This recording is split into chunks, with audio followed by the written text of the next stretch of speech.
आज Doubtnut app download करें। Doubtnut पर अपने सभी गणित, रसायन विज्ञान, भौतिक विज्ञान और जीव विज्ञान के डाउट्स का करो सफाया। बस प्रश्न की फोटो खींचो, एक ही प्रश्न को क्रॉप करो और तुरंत वीडियो सोल्यूशन पाओ। अभी डाउनलोड करें। नमस्कार दोस्तों, हमारा प्रश्न है कि दोस्तों यहाँ पर हमें प्रश्न में पूछा गया है कि किसी द्रव में अवाष्पशील विलेय को घोलने पर उसके क्वथनांक में वृद्धि क्यों होती है। ठीक है, तो दोस्तों हमें बताना है कि जब हम यहाँ पर द्रव में, ठीक है, द्रव में हम क्या मिला रहे हैं, हम यहाँ पर अवाष्पशील विलेय मिला रहे हैं। ठीक है, तो हम कह सकते हैं कि यहाँ पर हम द्रव के साथ में क्या घोल रहे हैं, यहाँ पर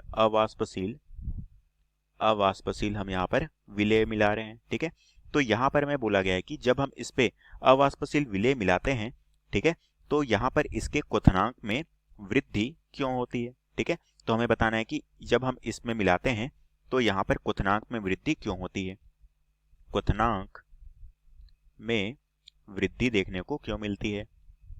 तो अब दोस्तों हम इसका कारण देखते हैं कि इसका मुख्य कारण क्या है जिसके कारण यहाँ पर हमारा जो ये विलयन है इसकी क्वथनांक में वृद्धि होती है। ठीक है, तो दोस्तों हम जानते हैं कि जब भी हम यहाँ पर द्रव में अवाष्पशील पदार्थ मिलाते हैं तो वहां पर क्या होता है, यहाँ पर हमारा जो है वाष्प दाब वो क्या होता है, कम हो जाता है। ठीक है, तो दोस्तों हम कह सकते हैं कि यहाँ पर जब हम इन दोनों को मिलाते हैं, द्रव या फिर द्रव और साथ में अवाष्पशील विलेय को, तो यहाँ पर हमारा जो वाष्प दाब है, ठीक है, वाष्प दाब में क्या होती है, कमी होती जाती है।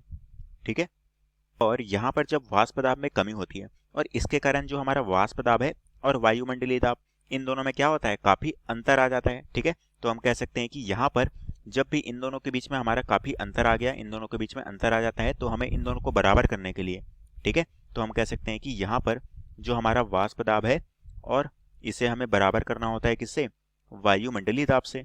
ठीक है, तो जब हम दोस्तों ये जो हमारा वाष्प दाब में कमी होती है तो इसे हमें क्या करना होता है, वायुमंडलीय दाब के बराबर लाना होता है। तो दोस्तों जब हम यहाँ पर वाष्प दाब को वायुमंडलीय दाब के बराबर में लाते हैं तो यहाँ पर वाष्प दाब में क्या करनी होती है, हमें यहाँ पर जो है ताप वो अधिक देना पड़ता है। ठीक है, तो हम यहाँ पर क्या करते हैं, ताप को यहाँ पर बढ़ाते हैं। ठीक है, यहाँ पर हम क्या करते हैं, वाष्प दाब को अत्यधिक ताप देते हैं और इस कारण से यहाँ पर क्या होता है, इसका जो है क्वथनांक बढ़ जाता है। ठीक है, तो हम कह सकते हैं कि इसका जो क्वथनांक है वो यहाँ पर क्या हो जाता है, बढ़ता जाता है।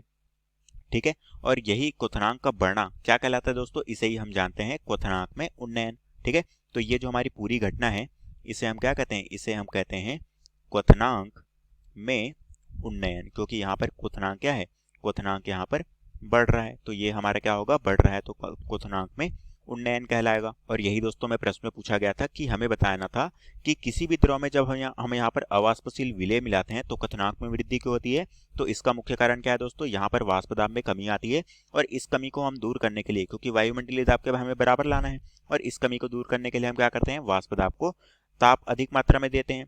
ठीक है, और यही ताप देने के कारण इसका क्वथनांक क्या है, बढ़ जाता है। ठीक है, और यही दोस्तों में प्रश्न में पूछा गया था जो कि हमारे प्रश्न का उत्तर है। तो आशा करता हूँ दोस्तों आपको ये प्रश्न समझ आया होगा। धन्यवाद।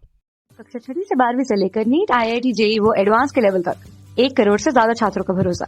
आज ही डाउनलोड करें डाउटनेट ऐप या व्हाट्सएप करें अपने सारे डाउट्स 8400 400 400 पर।